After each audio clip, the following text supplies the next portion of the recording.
Namaskar. Welcome to PGurus Prime Time. I am your host Sri Iyer, and today I have the pleasure of company of Jitendra Ojha ji. This is episode number 6 of Indocracy. And Jitendra ji, before we plunge into our topic of the day, welcome to PGurus channel, sir, and Namaskar. Thank you and Namaskar. So, Jitendra ji, I'd like you to take a look at the recently concluded G7 meeting. We've been having all these groupings, TPP and then the Quad and CPEC and CPTPP. There are G7 is perhaps one of the oldest ones. There's one thing about G7, it is an exclusive club of rich white democracies, perhaps with the exclusion of Japan. Now, if we look at inside a little bit, if you just lift the carpet a little bit and look underneath, you see there are powers like France and Great Britain and Germany and so on. But Germany, when it please. Germany is not there. Okay, I stand corrected. France, Italy, Britain, US, at least those I've got right. Canada. Japan, Canada, and then there's one more I'm missing. I don't know which one it is. So, Doesn't matter. yeah. So the point here I'm trying to make here is they're all great. They're developed democracies, but their clout, will they be able to stand with India if India goes to war with China, which is a war is different from a skirmish, a battle, a saber rattling, whatever you have it. This is a slightly different thing. Lambe race ka ghoda hai.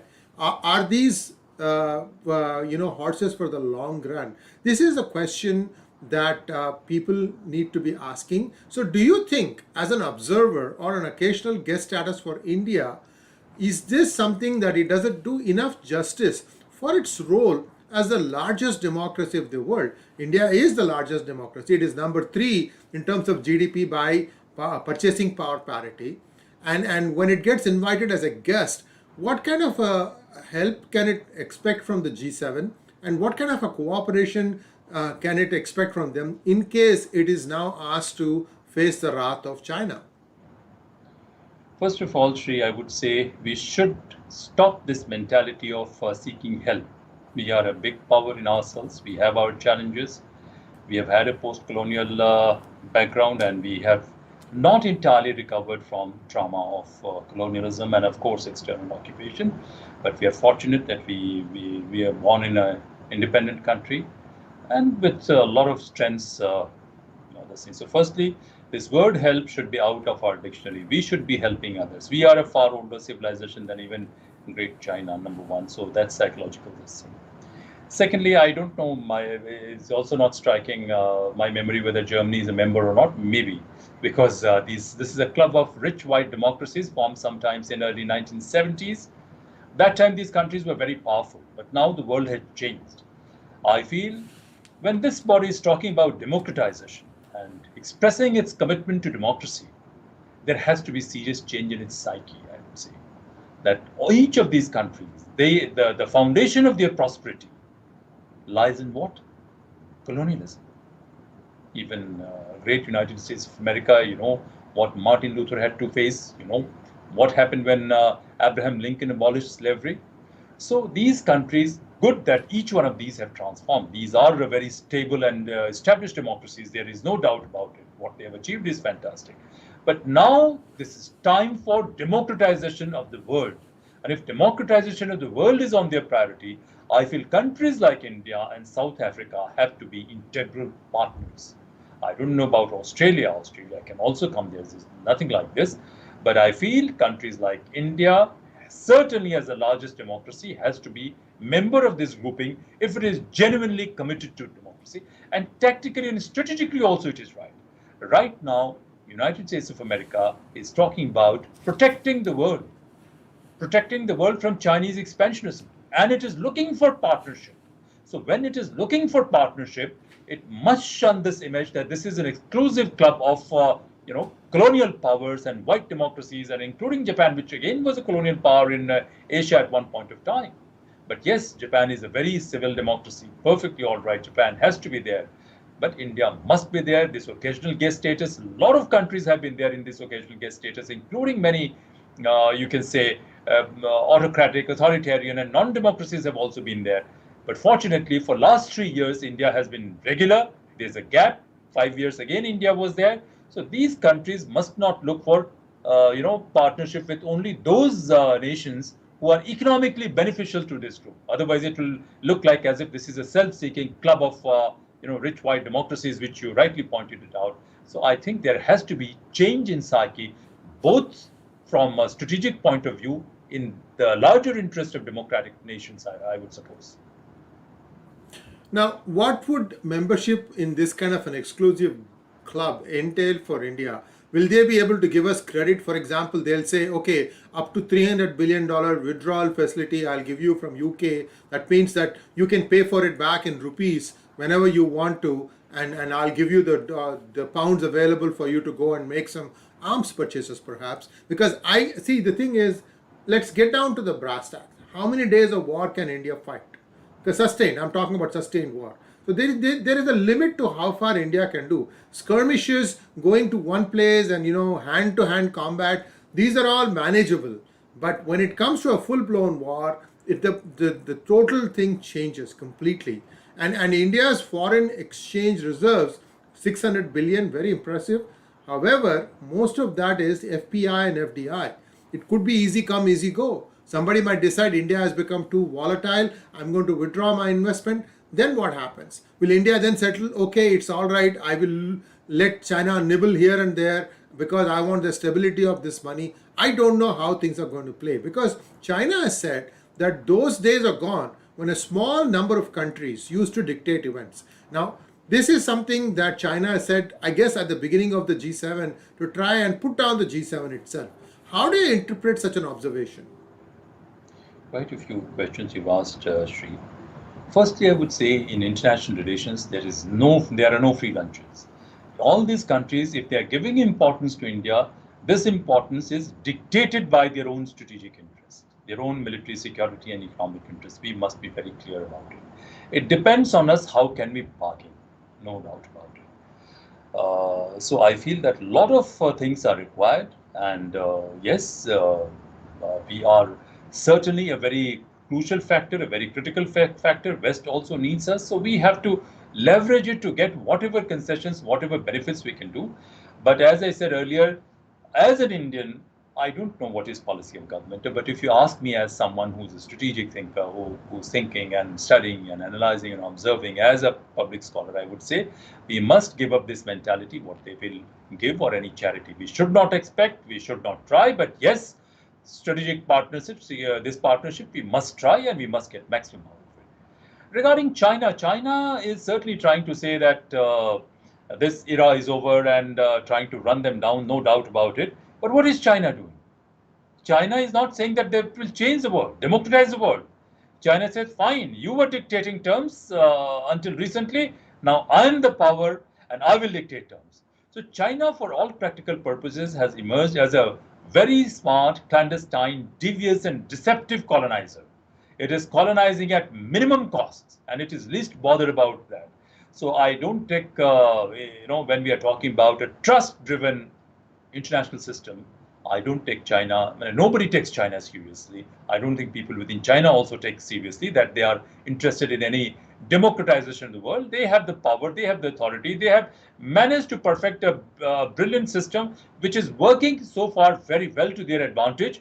But in long run, short run, it may give benefits to some people here and there. But in long run, the system is full of contradictions, and I have a serious apprehension the Chinese will inflict a serious damage to China itself, and they will also in the process cause massive human sufferings to people all over the world. So China is not concerned about democratization. China is saying to the rest of the world. So I don't interpret it anything more than this. Okay. How powerful is China to dictate events in the world? Do you think G7 countries are in a position to contain China's aggressive expansionism? Your thoughts? Look, China thinks it is powerful, and it has taken its military or technological modernization, its governance processes, etc., to a different level. In terms of GDP, etc., you are very right. China is in no position to match United States. United States has advantages of, you can say, accumulated, knowledge generation or research or armaments, etc. But compared to open societies, China has one advantage which China has been exploiting. At one point of time, you had also mentioned, that how Western democracies, some of the Western democracies, they are trying to differentiate average Chinese citizen from CCP and the Chinese state. Look, beyond a certain point, this is not going to be possible. China, West has a very, what should I say, a kind of its own cultural cataract, and they could not see China properly. They were professing, after 2015, China will democratize, etc. And in order to bring science, etc., in this human behavior, human psyche, all kinds of theories they had brought in, and those theories have been thoroughly exposed. These are not, sufficient to understand China or Chinese psyche. So China has always used deception and deviousness in its dealing with its own people also and dealing with others also. So China thinks, it can clandestinely subvert even some of the rich democracies. United States of America, the most powerful democracy, has been crying that there are cyber attacks. These Chinese are not following rules. Chinese are doing this thing. I can assure you, Chinese will never follow rules. So Chinese strategy, Sun Tzu's theory, best way to win a war is to win without going into a battlefield. So now they are talking about 7th generation, 8th generation warfare. And what is this 8th generation warfare or 7th generation warfare? They will jam your weapon systems so that you will not be able to use your weapon system at all. They will carry out mock cyber attacks Chinese are suspected to be carrying out. So fact is that, in many areas, even if they are not very strong, in a very pinpointed way, they can carry out massive damages. They can paralyze certain key establishment, key sections, because you don't need to do this thing. So they are targeting on certain key areas and certain key establishments of powerful democracy. They're constantly making this kind of calculation. I would also say, what has happened over the last few years, if we see the nature and pattern of Chinese development and Chinese this thing, Africa's trade with Africa. People say, oh, $200 billion or $185 billion, etc. I see it in a different way. They are getting probably resources worth 3 to 4 times more than that. Maybe 100 billion of underhand money may be going into some bank accounts of some of these African leaders also. That is a possibility. But the kind of raw materials, the quantity of raw materials, quality of commodities they are extracting from China, from these countries, is much of a higher value. So this trade does not reflect it. Their construction projects, people are saying, oh, it's only 12%. Some are giving a data of 35% or 40%. And you'll be surprised that a lot of Americans have been trying to underplay Chinese influence or Chinese presence in Africa. They're saying, oh, not this significant presence is not there. So many people outside Africa. There is one senior diplomat. He's a China worshipper. He has been talking about it, and he is Indian origin man, and he's been extremely critical of India. So there are many people who are carrying out this kind of propaganda also on behalf of China. So China has always used deception, not only in its war, but otherwise dealing also. And it is a long tradition in China. Rulers never briefed even their generals who were there on the field, and they kept information to themselves. So this China can never act, at least in next half a century. China is not likely to act as a responsible member of global community, international community. Whatever, these figures and data, etc., we are calculating, those data are fine. They have brought out a brilliant system where they have managed to fuse. Why did I mention Africa? Because the kind of surpluses which are being generated, where are these being funneled? For certain high-end military technologies, certain other innovations, very targeted ones. These may not benefit entire citizens of China, but these certainly give a lot of clout or power or military this thing to CCP regime, through which they can attack others. These are aggressive kind of weapons and aggressive technologies they are doing. Do you know that not me? Most of the American think tanks have assessed that China has the capacity to blind even US satellites in this area. And A2 and AD we have discussed on so many channels so many times that these are so many think tanks have come out with this strategy. So their strategy is very clear. Focus in certain areas, paralyze or pulverize certain key establishments of so-called adversaries, because for them there's no friend, everybody is potential adversaries, and they are developing their technology in this direction. And to do that, they have secure kind of supply, secure funds, secure ways. So this unique kind of model which they have created, that has given them confidence.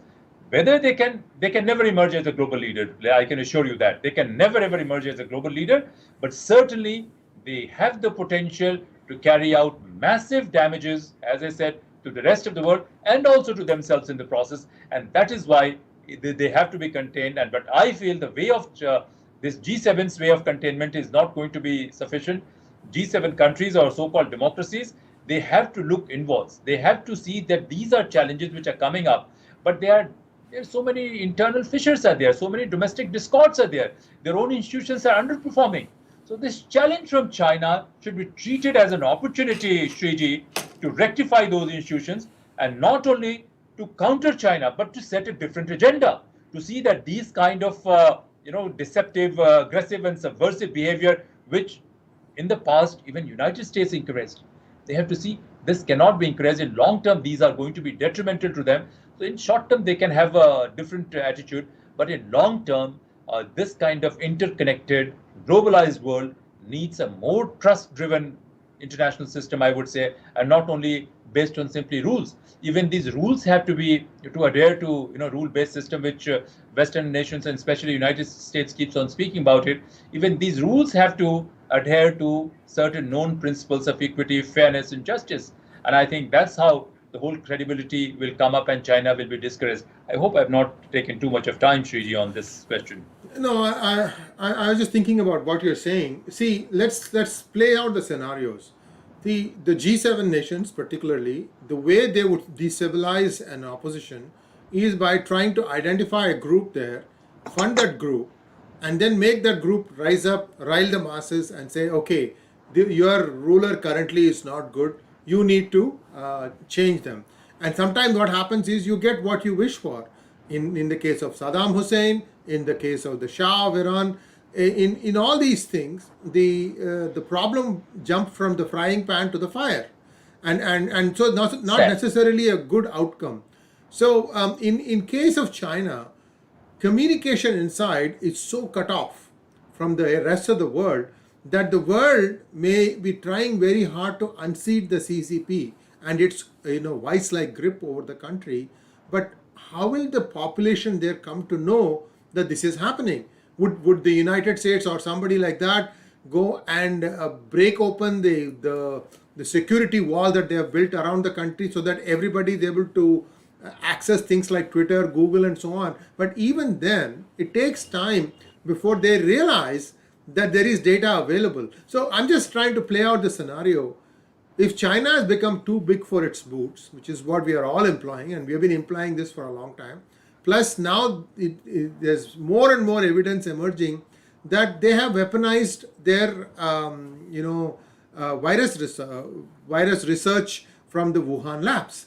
And no matter how much we can, no matter how much China can protest that no, it wasn't that, it was from the bats, the reality is something else. The size of the COVID virus and the way it is being able to mutate itself, there are more questions than answers. I'm not an expert, so let's not look into that. So China is fighting this. We are already at war, if you ask me. It is just fighting you in various ways. You have the Mumbai power supply breakdown, where the supply was down for 13 hours, which China boasted that they brought it down. Then you had the power breakdown in the United States also. In Japan you had it, in Taiwan you had it, and in Pakistan you had it. So, I'm not saying all these are, sabotage, but there's also the bigger problem. In 2013, a cruise ship on the high seas of US got completely immobilized.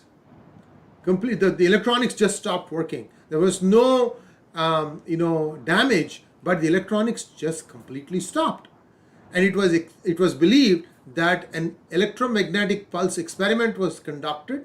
We don't know who did it, but fingers point only two people as possibly having that technology.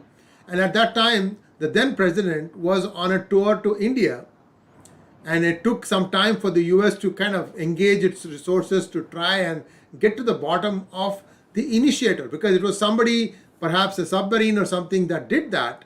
And before they could really turn around and catch that, They disappeared. So we still don't know what the mystery is. But what I'm trying to say, the large thing is, so you have asymmetric warfare, you have warfare on many fronts. You also have this ransomware now. Although I'm hearing that since last month, China has been trying to kick out all the Bitcoin miners from its country, and I'm wondering where they are going to go. So it doesn't matter. This is a problem that they created for the longest time. In fact, even today, one of the counterparties in an exchange using Bitcoin is usually from China. So there are I'm talking about a laundry list of issues. Where I'll does be very one brief. start? Yeah, where does one start? Look, when you talked about, people in China not having access to information, very understandable. They have created a kind of an iron curtain, denying this information to their own people.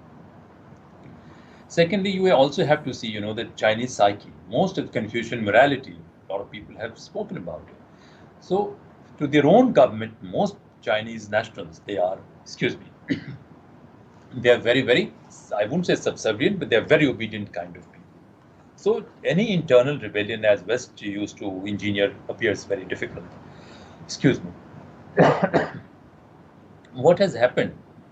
That China has created a massive surveillance state also. Not only that, it has virtually denied space and opportunity for Western countries to organize any kind of mass rallies or mass uprisings. It appears next to impossible. A lot of a sense of pride is also there in Han Chinese. Maybe this there can be some protest in Hong Kong or Xinjiang, etc. People who don't identify with itself, but this Han pride somehow they have managed to swell. A lot of people are beneficiary of prosperity, etc. So naturally, this and now because of massive surveillance state, what they did, especially after the lesson they learned from fall of East European countries, that they internally, not Xi Jinping. Xi Jinping, you're right, has gone to a different level. But from that time onwards, that point onwards, they have been trying to identify and neutralize or prevent any possible sources or entities who could organize a mass uprising. Secondly, West is also very careful, as you mentioned, that many places the outcome of this uprising was terrible. There were chaos in the street, everything had broken down, and that is not an ideal kind of thing. Thirdly, I would also say that, we should not say a country has become too big for boots. No, China is a big country. It has every right to grow, one can say, in a fair way. But it is not trying to grow in a fair way. And it is at war with rest of the world. There is no doubt about it, because of the very nature of political system, very nature of, you can say, that arrogant Chinese psyche, that they are the most superior kind of thing. And that's why that kind of system is threatening the world. Like we are from a democratic country, and we believe that democracy in India needs to improve. But democracy in India is not an outcome of Western colonialism or our interface with them. We have always been an open, transparent, and humane civilization, far, far bigger civilization than China at any point of time. But yes, we will discuss it a different kind of thing. But you say how to go about it, or this example of this ship you talked about. Chinese have been trying to carry out this kind of research as per various think tank and media reports, etc., whatever has come down to us. So they have been carrying out this kind of research, experimenting how to immobilize this thing before your ship or your weapon system or your weapon delivery system, so that it cannot function, it cannot act. So they have not fought war. They don't want to go for a hand-to-hand war. They aspire for a situation that, they internally subvert you. They internally create pockets of influence in your country, and then they use technologies like this so that your capacity to use something is paralyzed.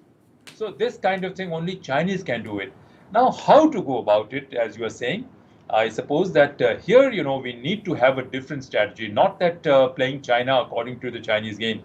And this is where my serious apprehension is that the existing strategy of West is not going to work, because they will not have the kind of money to bribe some tyrants and autocrats and encourage. What kind of colonialism is China practicing, Shriji? They prop up some tyrant and autocrat. Autocrat is given all support, including weapon, etc., everything, to oppress its own people. Do you know that DRC is one of the major exporters to this thing, and what an impoverished country it is, and so much of resources it has? So all the resource-rich countries, China has created amongst local itself. It doesn't have to send an army, doesn't have to do this thing. But cleverly, it has created what? Set up its own people. Created what? Set up bases in Indian Ocean and at several places. And what is it doing? Setting up, subverting democracy through media propaganda, by positioning people in important places, etc. What is it doing?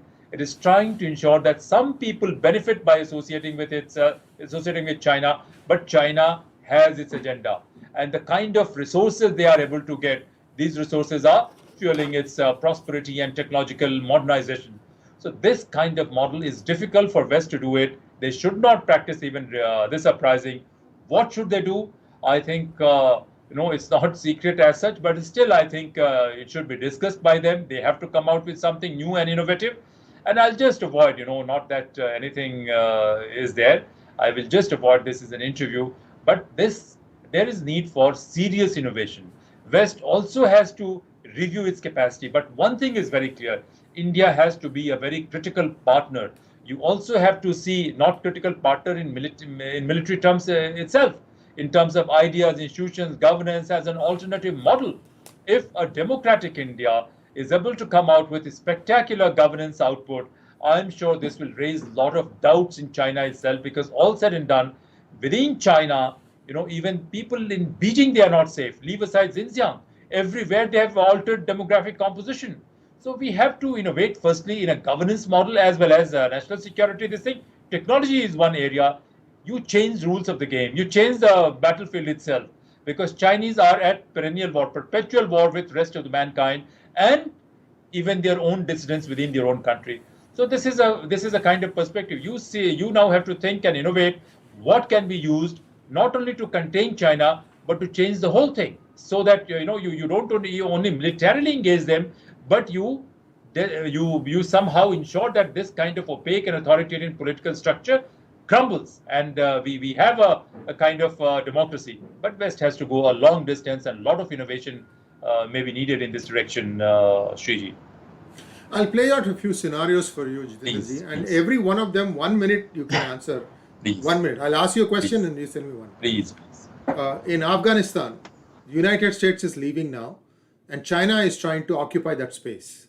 Now, in turn, what Kingdom of Saudi Arabia has done is they don't trust China, so they are moving most of the operations that they were planning on doing in Gwadar to Karachi.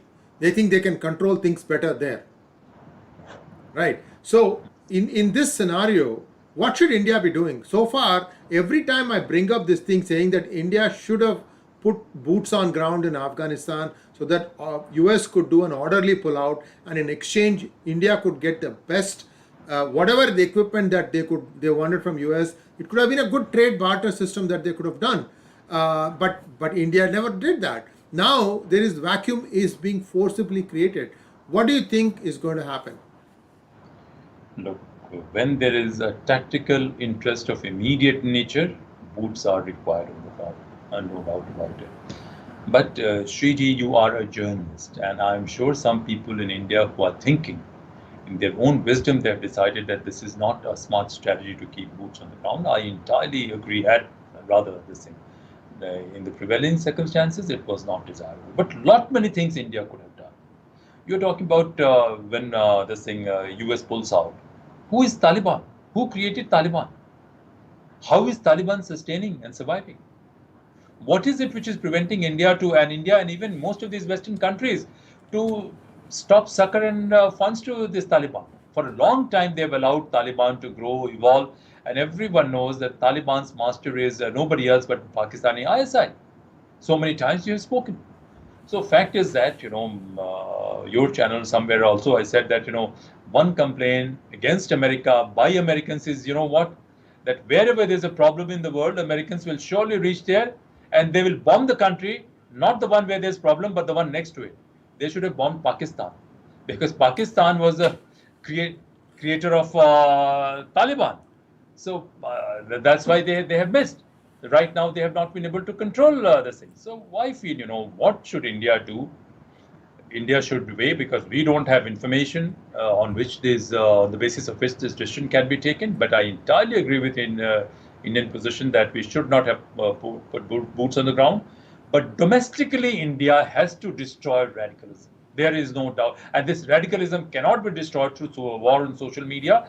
Radicalism has to be destroyed through a very efficient, decisive, and swift criminal justice system. And we have done nothing. We have rather allowed Pakistani and other networks to flourish on our own territory, control this thing. Because on your channel, I've said, and I'm saying it again, there is absolutely no way, without collusion of certain sections of police and other political and other establishment, Pakistan linked organized crime network can flourish, including betting, etc., can flourish on our territory, and so much of fund is being generated. So look, at one level, when there is something of immediate security nature where Indian installations, etc., are being threatened, India must send security this thing.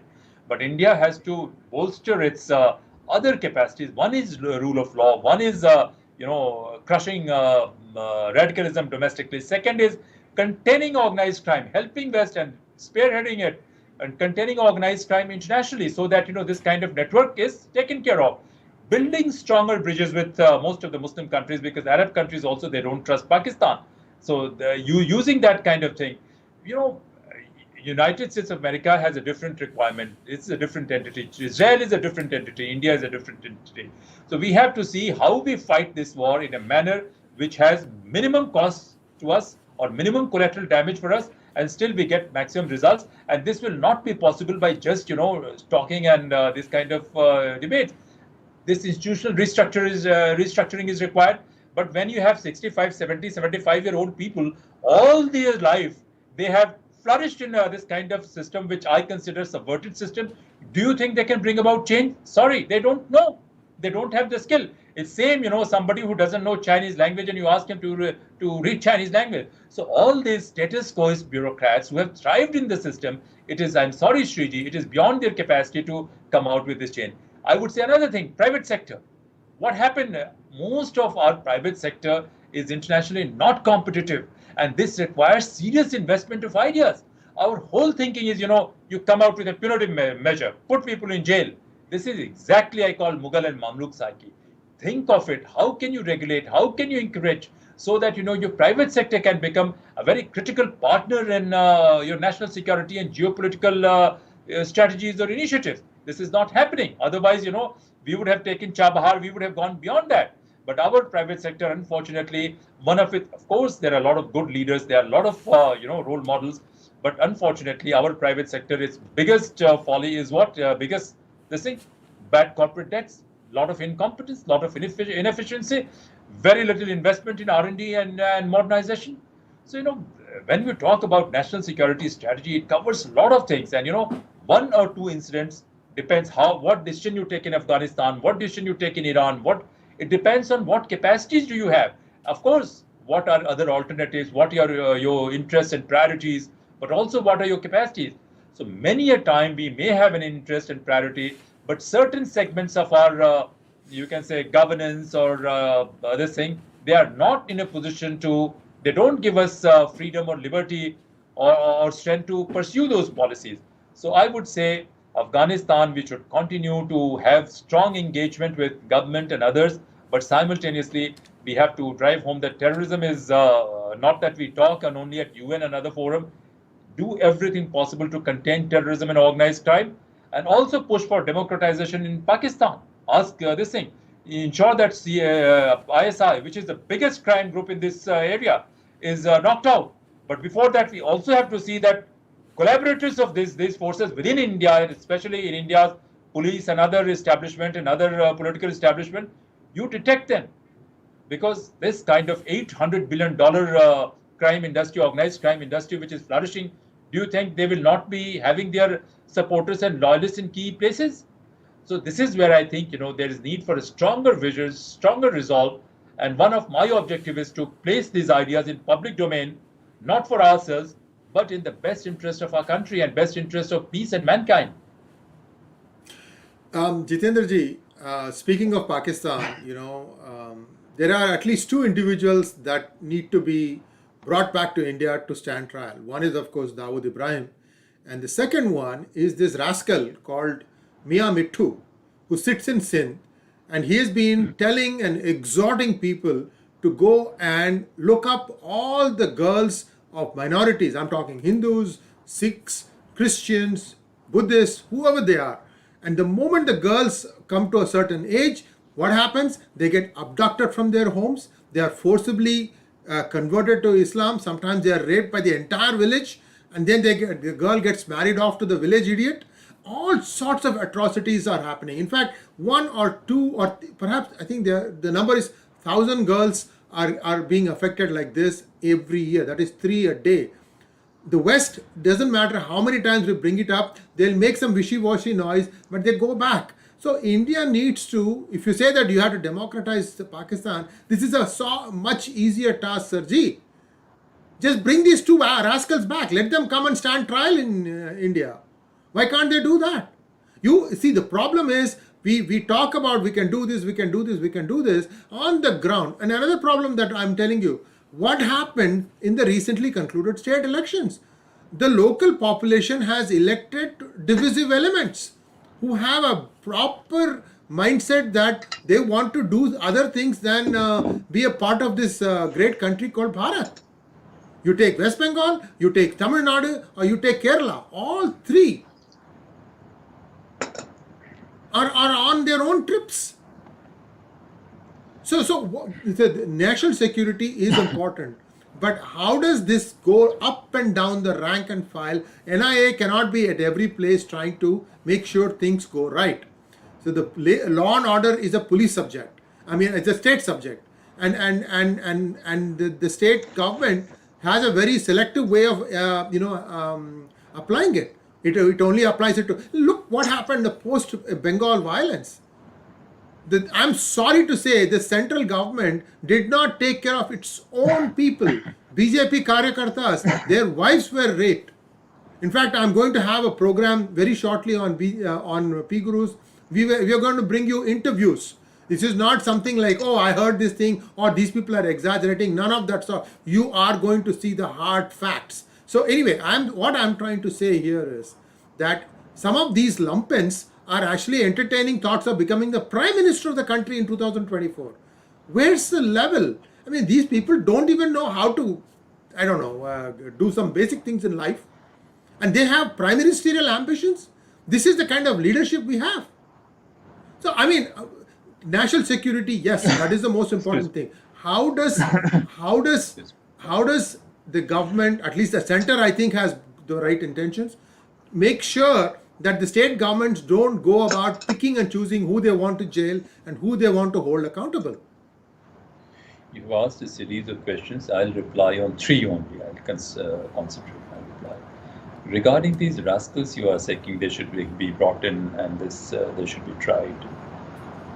I don't want to speak beyond the point, but in your channel I said that it is impossible that this man, Indian fugitive, smuggler, terrorist, criminal, who's hiding there. His people used to say that he's a very patriotic Indian and all kinds of nonsense. He has been wronged, etc., etc.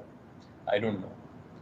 When you are fighting war, and especially this kind of covert war, you have to be domestically very cohesive. I told earlier also, there is absolutely no way, without collusion of certain people in police and other establishment, this kind of network would have flourished in India.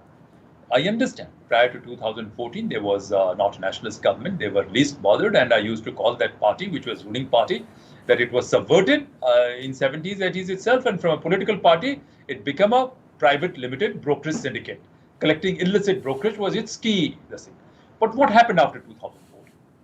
Good number of these collaborators, so-called criminals in my eyes, traitors in my eyes, these people continue to call the shots, even in this government. So whether they become prime minister or not, some may be more radical, more direct, but there are, we have a long history. Whether you call Hindu Muslims, I don't want to differentiate. Look, I have a different approach, but we have a long history. Jayachand was not the only one. Jayachand to Rana Sanga, there were so many people who were collaborating with these enemies of India for their own personal gains.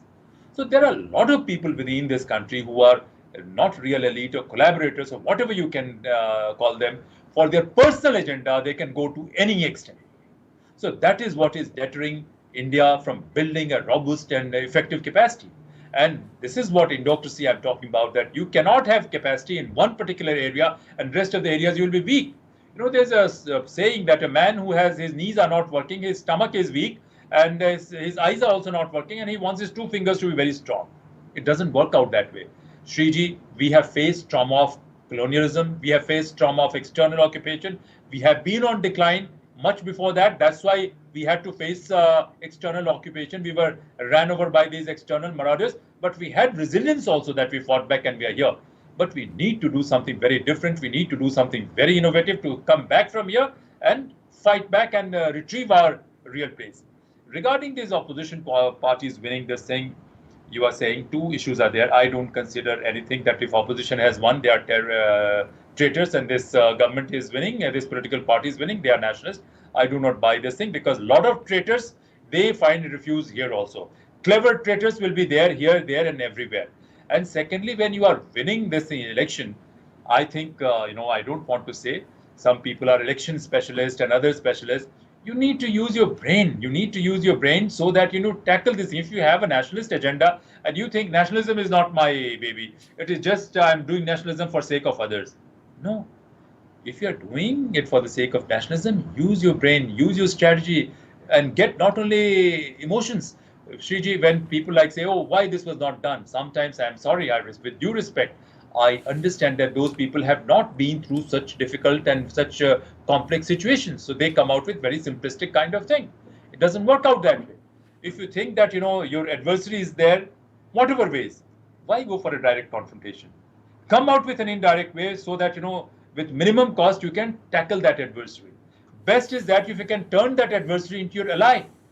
There are so many ways which is possible, but if you surround yourself with loyalists who are just beating their chest and professing loyalty to you, whereas they are having an underhand agenda, this is what is going to happen.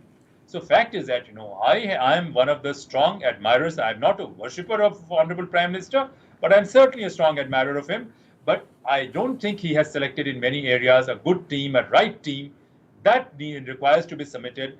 And let me also tell you, when you select intellectually and otherwise smart people, they may have certain difficulties, certain things. You have to live with it. See, this is the red line they are not crossing. Get a team of that kind. If you create a team of loyalists who don't have capacity to think, naturally they will be good loyalists, but they will have their own agenda. You have to be very clear. You need some mad, insane people to come out with ways and see that, how can you tackle. Your last question I have forgotten. So this way, I think, there has to be some give and take. But these so-called, parties whose loyalty to India is doubt, or groups whose loyalty to India is doubt, you kill them through some sweet poison, not literal poison, I'm saying. Come out in such a way that indirectly you neutralize them. And you neutralize them in a manner where cost to you, cost to the country is minimum. And when you're doing so, you have to be selfless. You can't say, okay, I want to neutralize them also and get some benefit also for myself. I'm sorry, you can't do that. You have to have that level of integrity, which I think may be there but has not been found. But large number of people, whether political or bureaucrats, whom I consider dubious people associated with this thing, all those people have found refuge in the ruling formation. How can you expect them to change? Tomorrow, things change. There will be another formation. These people will lock, stock, and barrel. Their loyalties will migrate to them. Whereas those who have been speaking about country, doing things, good number of them, they are nameless, faceless, unsung heroes. These people are always disliked and distrusted by virtually everyone. So I think we can't blame people this. There has not been a smart management of issues, I would say. There has not been smart strategies. A lot of things could have been done in a much better way. But I don't think it is within the capacity of people who are around our Honorable Prime Minister. I'm sorry to say it is just beyond their capacity. They can't think. Third issue you had mentioned, this I took a long time. The last one you were mentioning something. It has slipped out of my mind. Can you? What I was trying to say was that the party at the center, it essentially let its people to fend for themselves when there was a revenge by the winning Yes. TMC party. They went after them to a person. In fact, what I'm hearing now is there were deals struck in small villages where the minority, which is no longer the minority in that area, which is now the majority, said the only way you will live is if you send your wife to my house. It is as abject. It is they are saying that Noakhali is nothing compared to what played out in Bengal. What was the government doing? What was Amit Shah doing? Is it not responsibility of the Home Ministry to know that these things are happening? Don't they have intelligence? So, see, it's even worse than that, Sarji. I'm not getting angry. I'm just concerned No, because you have to Delhi get angry. riots. Your blood No, must boil. Delhi riots happened right under his nose. And now we are talking about one more, change in cabinet. You are just moving the same pieces around and around and hoping for a better result. That's not going to do it. You got to get some plain speaking, truth speaking people who will tell you on your face, this idea is not going to work for this reasons. If you can't handle it, buddy, just move. That's all I can tell you. Sir, this has become a little emotional for me because I see 7 years of my time invested and I've brought out so many different things with proof and not one little mouse has gone to jail. I mean, I'm talking about a permanent basis. This is the reason, you want to be peaceful is fine, but a lot of Hindus, including Sikh gurus and earlier also, they gave up their life. I think anywhere, any human being is ill-treated in this way. One's blood must boil. There is racism in the West also. They are not likely to take this thing. You have to have stronger capacity to do things like this. But वो कहते हैं कि आप ताली बजाने वाले को general बना दीजिएगा, उसको भेजिएगा, तो क्या करेगा? उसको तो वही आता है. So you have deal makers in good position. You have virtually destroyed, and it's not that it has happened. This was happening earlier. The government had to be very careful that, look, at political level, this change has happened. At institutional level, these cartels, these groups are so powerful, they will get around me. And they will try to perpetuate this thing. And I would say that, anything of this nature, it must not go to any minister or prime minister. Life, liberty and dignity of an Indian should be literally a right available to it. And moment Indian state is not able to defend and provide this right, it's a matter of not only great shame, but some heads must roll. It must not depend that, I have to live on mercy of Home Minister, Prime Minister, anyone. And if that person has a right to do whatever it wishes. What has happened, Shriji, that this kind of, in the name of Islam, loot, murder, rape, crime, everything is justified. Because you are perpetually doing jihad. This is not real jihad. This is just the perverse thing of man. The most cannibalistic instincts of man can be camouflaged in the name of Islam. I'm not saying all Muslims are there. I have my friends, who are military generals or who are intellectuals. They are very different. But no, they need to speak up, sir. Sir, sorry to disturb. They need to speak up. They need to speak up that this is not the majority view. They are cowards. They can't speak up, and they. What good is it? Sarji, I'm a horrible minority also. My own ilk are being targeted in the state that I was born in, Tamil Nadu. I am telling them, look, what you're doing is wrong. If I can do it with a horrible minority, why can't this silent majority find their voice? I just can't accept this, sir. There are very good intellectuals in the Islamic community. Some are there, and some of these people who are there, some of them are speaking. I'm not saying that they are not speaking. Some of them are speaking in some way, but their voice does not get attention. Some of them are certainly speaking, but I suppose speaking is not sufficient.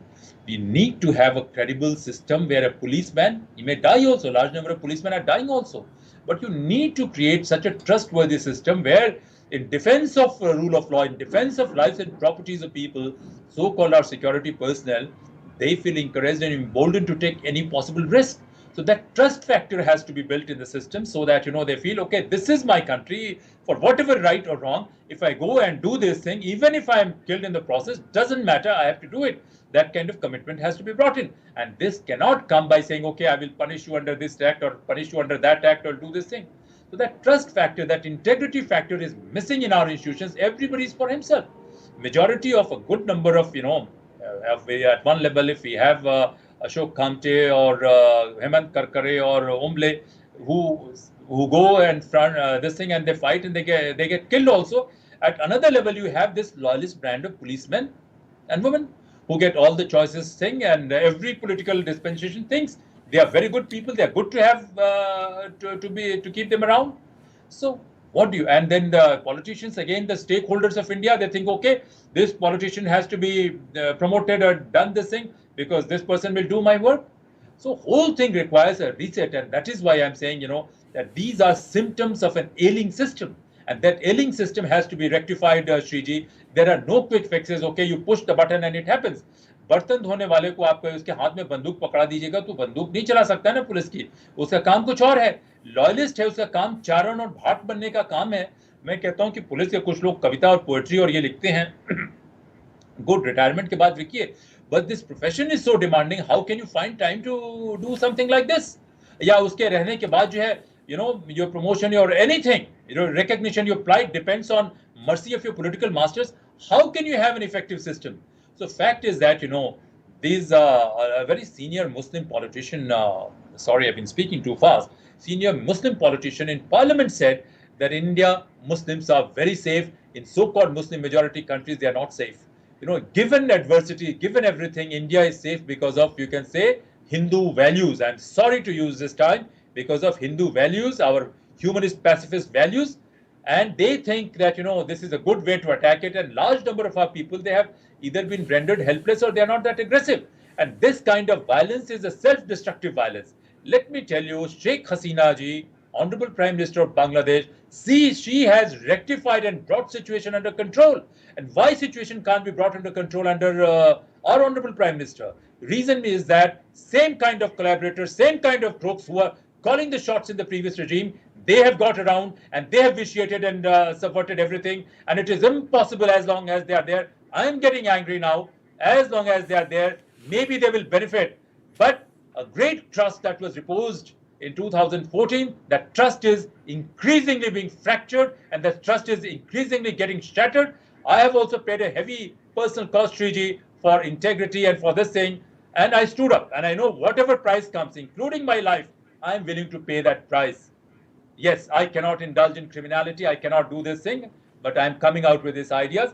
I think we have to shun this outlook that, okay, we will be pacifist. That outlook has to change. And a lot of our so-called elite, they are comprador elite. The real elite have been completely decimated.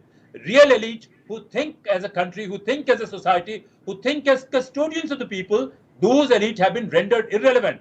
We have now a bunch of courtiers who pander to the ego of Mamluks and Mughals, slaves and vagabonds who came and ruled this country. We should be ashamed of ourselves. We should not blame them. There must have been something seriously wrong with us. And right now, these so-called looters and rapists and criminals you're talking about, who are they? They are 99.9% of them. They are converts from here. They could not pay jizya and they converted to Islam. And in the name of Islam, all kinds of perversity has come up. I think we need, stakeholders of India need to think. Many of the so-called Hindu or pre-Islamic leaders, even Islamic leaders, even Bahadur Shah Jafar's family was killed. Each one of them were killed. So there is no genuine Mughal left in this country. So these elite, they think, okay, I will migrate to USA, migrate to Europe or somewhere. I'm sorry, even over there, you are going to face some discrimination. And you are thinking this is not your problem. Tomorrow or day after tomorrow, this problem is going to come and hit you. So if you are genuinely an Indian, if you are a stakeholder, you have to take note. And I'm not saying do protect A or B. We have to protect rule of law. We have to protect each and every life, irrespective of whose life it is. And slightest of affront to India, I also, many channels have said, oh, I respect Holy Prophet of Islam.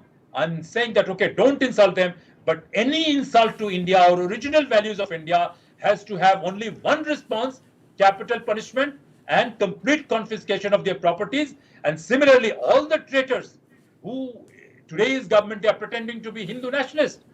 Till few years back, they were secular people, and they have made a somersault and came in this camp. These traitors too need to be identified. Even if they are around, I'm sure there has to be an impartial external thing to identify, detect them. And if they're genuinely collaborating with the organized crime network linked with Pakistan, their punishment is also only one. We are facing a war, a civilizational war, and this war's consequence will be bad, not only for us, but for entire mankind. We are only, the adversity amidst which we have sustained democracy is bringing some pressure here and there. West also has to realize, they can't equate us with Pakistan or others. If there are issues, they have to see those issues carefully. We are miles apart. It's not that what we are, how we think, what is our outlook. They have to see that. So I think we can't really blame West alone. We have to sort our internal this thing in order. We need to put a good this thing, good rule of law, and bolder initiative has to be needed. And all these elements, you're talking about, they can be handled, they can be tackled, but not by yes men and not by loyalists. Yes men and loyalists, their core competence is what? Pandering to ego of bosses and political bosses. So that is their core competence. You set up a university in this, and wherever this is required, you please send them. But when it gets down to handling professional issues, there are a large number of exceedingly bright people in India's police system. I can assure you, Shriji, they're exceptional people, selfless people. There's no shortage, there's no dearth. They can be identified and they can be given a very clear this thing. And similarly, judiciary can also be told, look, we are facing a war. Moment a crime of this nature comes, you take it seriously, because we cannot afford racism. We cannot afford any space for Islamic jihad or radical terrorism on our own soil. And I'm very confident that most of even Muslim countries will also support us.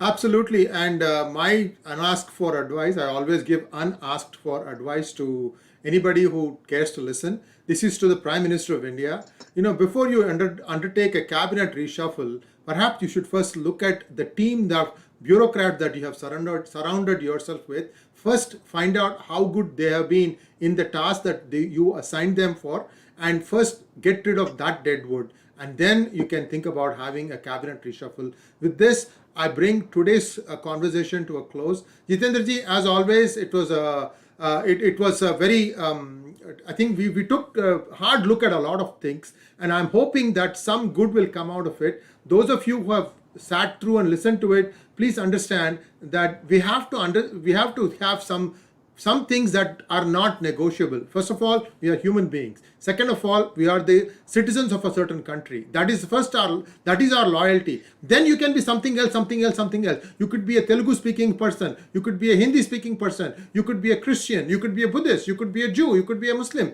But these two are more than that. When your mindset isn't in that way, there is a problem. That adjustment needs to happen. It needs to start at a very young age. And I hope that this gives you an idea of what will happen if this does not take root today. Thank you very much, Jitendra ji. Namaskar. Thank you. Thank you. Last question, I became very angry and upset because it seriously, boiled my blood, Shriji. Thank you very much, sir.